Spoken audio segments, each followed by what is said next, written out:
तो मूवी का स्टार्ट होता है एक फाउंडेशन को दिखाते हुए जिसने अपनी स्पेसशिप स्पेस में भेजी थी 4 पैरासाइट्स को लेने के लिए, लेकिन उन्हें न्यूज मिलती है कि स्पेस से वापस आते हुए वो स्पेसशिप क्रैश हो गई है और पता नहीं कि उसमें मौजूद पैरासाइट्स बचे हैं या नहीं। वो फौरन से उस जगह पर पुलिस भेजते हैं जो उस जगह की इन्वेस्टिगेशन करने लगते हैं और जब पुलिस वहाँ पर पहुँचती है तो हम देखते हैं कि उन 4 पैरासाइट्स में से एक पैरासाइट वहाँ से भागकर किसी की बॉडी में चला जाता है और उसकी बॉडी को अपना होस्ट बना लेता है और उसे यूज करता है। वो लोग एक जख्मी आदमी को एम्बुलेंस में हॉस्पिटल लेकर जा रहे होते हैं, लेकिन उसी में एक औरत भी होती है जो कि काफी अजीब रिएक्ट कर रही होती है क्योंकि वो पैरासाइट किसी और में नहीं बल्कि इसी औरत में आया था। वो औरत एम्बुलेंस तोड़ते हुए उस मुल्क की तरफ निकलने लगती है जहाँ पर वो फाउंडेशन थी जिसने अपना स्पेसशिप स्पेस में भेजा था। खैर यहाँ पर ये सीन यहीं कट हो जाता है और हम एक लड़के को देखते हैं। उसका नाम एडी होता है और वो काफी अच्छा न्यूज रिपोर्टर होता है। उसकी कंपनी उससे काफी खुश थी और उसकी एक फियांसी भी थी जो कि उसी फाउंडेशन में काम किया करती थी जिसने अपना स्पेसशिप भेजा था।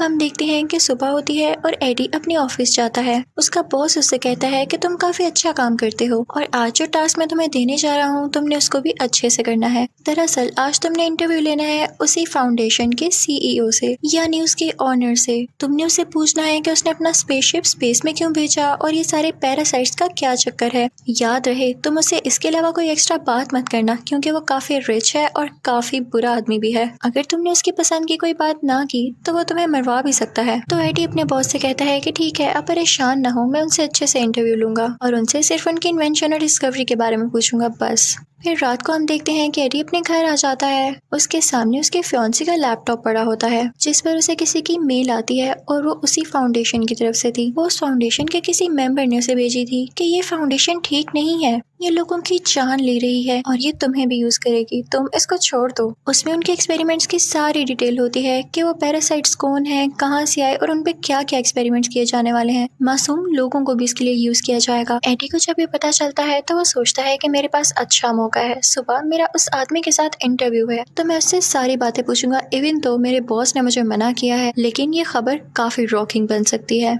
फिर हम देखते हैं कि वही सीईओ काफी बुरा आदमी होता है। सब लोग उससे काफी डरते थे और यही इस मूवी का विलेन भी है।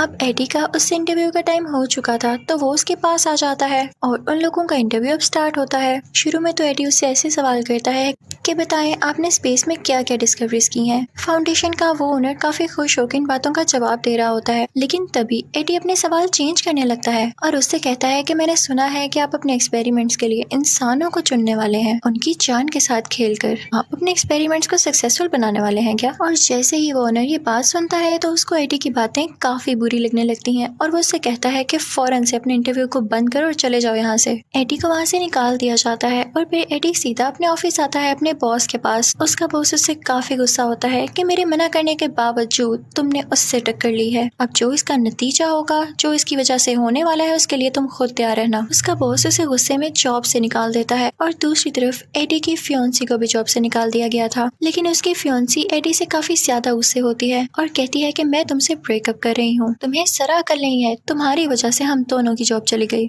उससे सारे लिंक्स खत्म करके उससे दूर हो जाती है। फिर यहाँ पे सीन चेंज होता है और हम देखते हैं कि रात है, बारिश हो रही है और वही औरत हमें दिखाई जाती है जिसकी बॉडी में वो पैरासाइट चला गया था। वो वहाँ पर पड़ी हुई चीजें खाने लगती है, लेकिन तभी उसके पास कुछ बुरे लोग आ जाते हैं। वो लोग उनकी डिफरेंट फॉर्म्स बनाकर एक्सपेरिमेंट कर रहे थे कि ये पैरासाइट किस फॉर्म में ज्यादा ताकतवर रहता है। वो एक शीशे के बॉक्स में खरगोश को रखते हैं और उस येलो पैरासाइट को छोड़ देते हैं ये देखने के लिए कि येलो पैरासाइट इस खरगोश के साथ क्या करता है। उस फाउंडेशन का ऑनर भी वहाँ पर होता है और वहाँ पर उसकी एक वर्कर भी होती है जो कि एक्सपेरिमेंट होते हुए देख रही थी। शुरू में तो लोगों को लगता है कि जैसे रैबिट और पैरासाइट में काफी अच्छी बॉन्डिंग बन गई है और ये दोनों मिक्स होकर ज्यादा पावरफुल हो गए हैं, लेकिन कुछ ही देर में उस रैबिट की मौत हो जाती है, वो मर जाता है और उनका ये एक्सपेरिमेंट नाकाम रहा था। एडी को न्यूज से पता चलता है कि उस फाउंडेशन का ओनर और प्लान्स कर रहा है अपनी एक और स्पेसशिप स्पेस में भेजने के लिए और वो जानता था कि अगर उसने ऐसा किया तो और भी कई जाने जाएंगी जैसे पहले गई हैं। रास्ते में उसे एक औरत मिलती है जो उससे कहती है कि आप मुझे अखबार खरीद लें।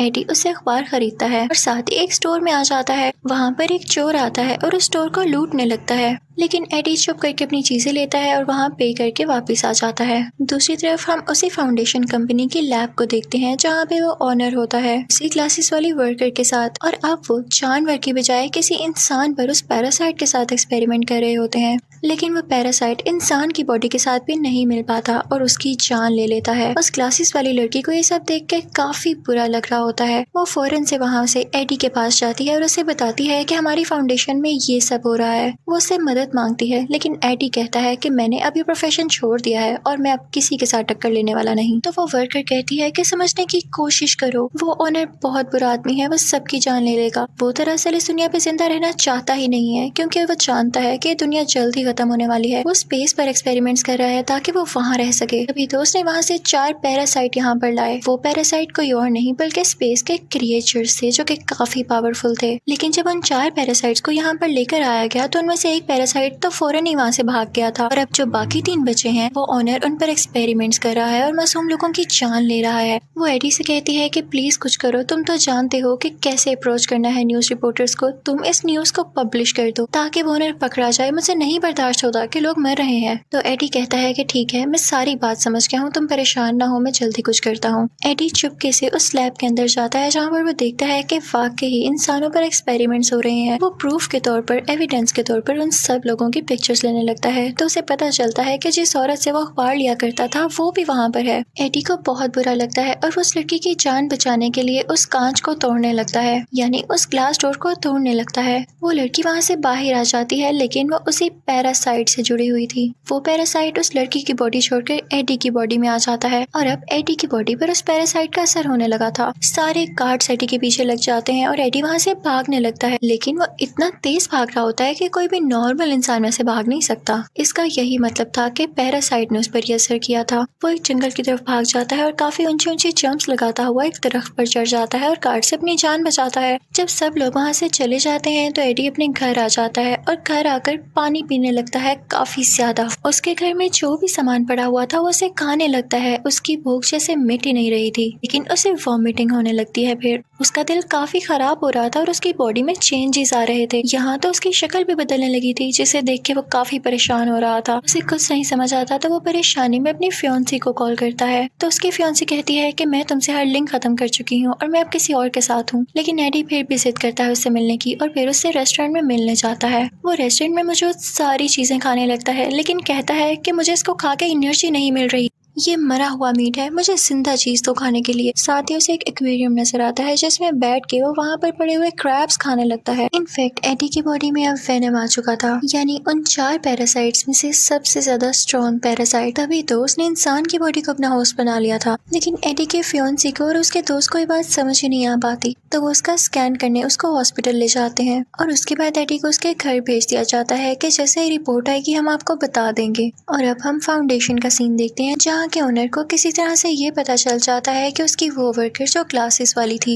उसने ही एडी को यहाँ पर बुलाया और उसे यहाँ तक की अप्रोच दी। वो ओनर उस लड़की पर काफी गुस्सा होता है और उस पर भी एक पैरासाइट छोड़ देता है। तभी हम एडी को उसके घर में देखते हैं। उसे अब काफी गुस्सा आने लगा था। उसका नेबर काफी ऊंची म्यूजिक सुन रहा होता है तो वो उसे मना करता है, लेकिन वो पास नहीं आता। तो एडी की बॉडी में मौजूद जो पैरासाइट यानी वेनम होता है वो गुस्से में आ जाता है और उसे मना करता है। और इसी दौरान वहाँ पर कुछ गार्ड्स आ जाते हैं जो कि उसी फाउंडेशन ओनर ने भेजे होते हैं। लेकिन यहाँ पर हम देखते हैं कि वेनम उसकी बॉडी में साफ जाहिर होने लगता है और उन गार्ड से लड़ने लगता है, एडी को प्रोटेक्ट करने लगता है। अब एडी काफी ज्यादा पावरफुल हो चुका था, लेकिन वो गार्ड्स फिर भी उसका पीछा नहीं छोड़ते। तो एडी अपनी बाइक पर वहाँ से चला जाता है और उसकी तेज स्पीड, सारा कुछ ये फुटेजेस वो ओनर भी देख रहा था। तो वो अपने लोगों से कहने लगता है कि देखा मेरे डिस्कवर किए गए पैरासाइट ने कितनी तरक्की कर ली। फाउंडेशन का ओनर उसके पीछे और गार्ड्स लगा देता है और जब एडी उनसे बचते हुए अपनी बाइक पर ऊंची सारी जंप लगाता है तो वो गिर जाता है। उसकी काफी हड्डियां टूट चुकी थी, लेकिन अब वेनम की बॉडी उसकी बॉडी के बाहर आ जाती है जो कि कवरिंग बना लेती है, एक ब्लैक कलर की कवरिंग, और उसको एडी की बॉडी को बचाती है। इसके बाद एडी यानी वो वेनम उन गार्ड्स को खाने लगता है और पानी में से होता हुआ एक जगह पर आ जाता है। एडी उस वेनम से पूछता है कि तुम मेरी बॉडी में क्यों आए हो। वो दोनों सरप्राइजिंगली एक दूसरे से बातें कर सकते थे। तो वेनम उसे बताता है कि मेरा घर स्पेस है जहाँ से मुझे यहाँ पर लेकर आया गया और फिर मुझे तुम्हारी बॉडी मिली। मुझे लगता है कि तुम काफी अच्छे होस्ट हो और मैं तुमसे रिक्वेस्ट करता हूँ कि मुझे मेरे घर यानी स्पेस में वापस भेज दो।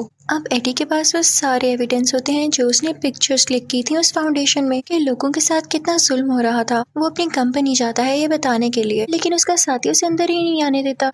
तो वेनम उस एडी से कहता है कि मैं हूँ ना, मैं तुम्हें ऊपर पहुंचा देता हूँ। और फिर वो लोग ऊपर जाते हैं और खिड़की तोड़ते हुए अपने बॉस के ऑफिस में आ जाता है। वो साथ एक नोट रखता है और वो एविडेंस रखता है। लेकिन तभी वहाँ पर उसी ऑनर के गार्ड्स आ जाते हैं जो उस पर अटैक करने लगते हैं, उसे शूट करने लगते हैं। लेकिन वेनम एडी की बॉडी से बाहर आकर उसे दोबारा से प्रोटेक्ट करता है। वो वेनम उन सब गार्ड्स को हरा के उनमें से एक को खाने ही वाला होता है कि तभी उसकी फियोन्सी लड़की वहाँ पर आ जाती है जो कि उससे ब्रेकअप करके गई थी। एडी इंसानी शक्ल में वापस आ जाता है और उससे कहता है कि तुम क्या कर रही हो यहाँ पर। तो वो लड़की उससे कहती है कि तुम जानती हो ना कि तुम्हारा इलाज चल रहा है, तो तुम यहाँ क्या कर रहे हो, तुम फौरन से मेरे साथ आओ इससे पहले कि कोई मसला हो जाए। अब वो दोनों हॉस्पिटल आते हैं और उसकी पुरानी फियोन्सी का दोस्त उसका दोबारा से स्कैन करता है और फाइनली वो यहाँ पर सक्सेसफुल हो जाते हैं एडी की बॉडी से उस वेनम को निकालने में। एडी काफी ज्यादा लाइट फील कर रहा होता है और खुश होता है और उस वेनम से कहता है कि मैं भी नहीं चाहता था कि तुम मेरी बॉडी में आओ। लेकिन साथ ही उस फाउंडेशन के ओनर के लोग उसे दोबारा किडनैप करके ले जाते हैं और अब उसे उस ओनर के सामने लेके आया जाता है। हमें पता चलता है कि इस फाउंडेशन के ओनर में भी वो पैरासाइट आ चुका था जो कि किसी बच्ची ने उसकी बॉडी में ट्रांसफर किया। वो ओनर एडी से कहने लगता है कि तुम्हारी बॉडी में जो पैरासाइट है वो मुझे दे दो। तो एडी कहता है कि वो तो थोड़ी ही देर पहले मेरी बॉडी छोड़ के गया है और वो मेरे पास नहीं है, कहीं और है, उसे ढूंढ लो जाके। तो वो ओनर कहने लगता है कि मुझे गुस्सा मत दिलाओ, मैं भी एक पैरासाइट में बदल सकता हूँ। और साथ ही वो एक मॉन्स्टर टाइप पैरासाइट में बदल जाता है जो कि इस मूवी में दूसरा मेन पैरासाइट था। तो एडी कहता है कि प्लीज मुझे इससे मत डराओ और तुम्हें इस पे इतना मान है ना, थोड़ी ही देर में तुम भी थक जाओगे इससे, ये तुम पे अपना पूरा कंट्रोल करेगा। तो ऑनर कहता है कि मुझे इससे कोई फर्क नहीं पड़ता। जब एडी उसकी किसी बात का जवाब नहीं देता तो वो अपने गार्ड से कहता है कि इसको यहाँ से धक्के दे के बाहर निकाल दो और इसे मार डालो। लेकिन तभी हम देखते हैं कि वहाँ पर एडी के फियोन्सी की बॉडी में वेनम दोबारा से यहाँ आ जाता है। वेनम उन गार्ड से एडी की जान बचा लेता है और फिर दोबारा से एडी की बॉडी में आ जाता है। यहाँ एडी और उसकी फियोन्सी में भी दोस्ती हो जाती है। तो वो वेनम एडी से कहता है कि देखो वो ओनर सब एक्सपेरिमेंट्स कर चुका है और अब वो स्पेस में आना चाहता है क्योंकि उसका ये प्लान है कि वो स्पेस से और ज्यादा पैरासाइट्स लाए। लेकिन एक बात याद रखना, अगर वो सारे पैरासाइट्स यहाँ पर आ गए तो वो दुनिया को तबाह कर जाएंगे और लोगों को खा जाएंगे। अब ओनर अपने फाउंडेशन में दूसरा स्पेसशिप लॉन्च करने की बातें करने लगता है। सारे वर्कर्स उसे समझाने लगते हैं कि वहाँ जाना अभी किसी खतरे से खाली नहीं हो सकता क्योंकि सारे पैरासाइट आपके खिलाफ हो चुके हैं और तो लोग भी आपका साथ नहीं दे रहे। तो ये बात सुनकर वो वहाँ पर मौजूद सारे वर्कर्स को मार देता है और खुद ही वो स्पेसशिप लॉन्च करने लगता है। लेकिन तभी वहाँ पर वेनम भी आ जाता है और उन दोनों में काफी ज्यादा लड़ाई होती है क्योंकि वेनम नहीं चाहता था कि ये ओनर उसकी दुनिया पर जाकर कब्जा करे और उसके साथ ही पैरासाइट्स को यहाँ पर लाए। और यहाँ पे हम देखते हैं कि वो ओनर काफी ज्यादा स्ट्रॉन्ग हो जाता है और वेनम यानी एडी को वहाँ से मारकर स्पेसशिप के अंदर चला जाता है। लेकिन वेनम मर कैसे सकता था, वो एडी की बॉडी में दोबारा आता है और उसी स्पेसशिप की तरफ जंप करता है जिस चीज से उस ओनर ने एडी पर अटैक किया था। वो उसी वेपन से उसे स्पेसशिप को डैमेज कर देता है जिससे उसका सारा फ्यूल नीचे गिरने लगता है और वो स्पेसशिप ब्लास्ट कर जाती है। तो यहाँ पर हम देखते हैं कि वो ओनर मर चुका होता है और वेनम ने भी अपनी जान कुर्बान कर दी थी एडी को बचाने के लिए और एडी गिर जाता है अब पानी में। अगले दिन हम देखते हैं कि एडी और उसकी पुरानी फियोन्सी बैठ के बातें कर रहे होते हैं कि तभी उस फियोन्सी को एडी की बॉडी से वेनम की आवाज आती है। तो वो कहती है कि एडी, वेनम अभी भी जिंदा है। तो एडी उसे कहता है कि नहीं नहीं, वो तो किसी और की आवाज थी। तो यहाँ हमें ये पता चल पाता है कि वेनम साहिब अभी भी जिंदा थे। उसके बाद एडी वहाँ से उठ जाता है और फिर चुपके से वेनम से बातें करने लगता है। कहता है कि देखो, अब तुम मेरी दुनिया में रह तो रहे हो लेकिन किसी को ये पता ना चले कि तुम वाकई यहाँ रहते हो और कुछ रूल्स हैं जो कि तुम्हें फॉलो करना होंगे, जैसा कि तुम इंसानों को नहीं खाओगे, सिर्फ बुरे इंसानों को खाया करोगे और वो भी कभी कभी, करो प्रॉमिस। तो वेनम कहता है कि एडी, बुरे लोग कौन से होते हैं, बताओ मुझे। तो एडी कहता है कि ऐसे लोग जो दूसरे लोगों का दिल दुखाते हैं और उनके साथ बुरा करते हैं। तभी वहाँ से वो लोग एक स्टोर में जाते हैं और देखते हैं कि स्टोर को एक और आदमी लूटने आया है और ये देख के वेनम एक्टिवेट हो जाता है और उस रोबर को यानी उस चोर को खा लेता है, जैसे कि एडी ने कहा था कि तुम सिर्फ बुरे लोगों को खा सकते हो। उसके बाद हम देखते हैं कि सब कुछ नॉर्मल हो जाता है और एडी फिर से अपनी पुरानी जॉब पर आ चुका था, यानी न्यूज रिपोर्टर बन गया था और अब वो एक बहुत बड़े सीरियल किलर का इंटरव्यू ले रहा था। और इसी के साथ ये मूवी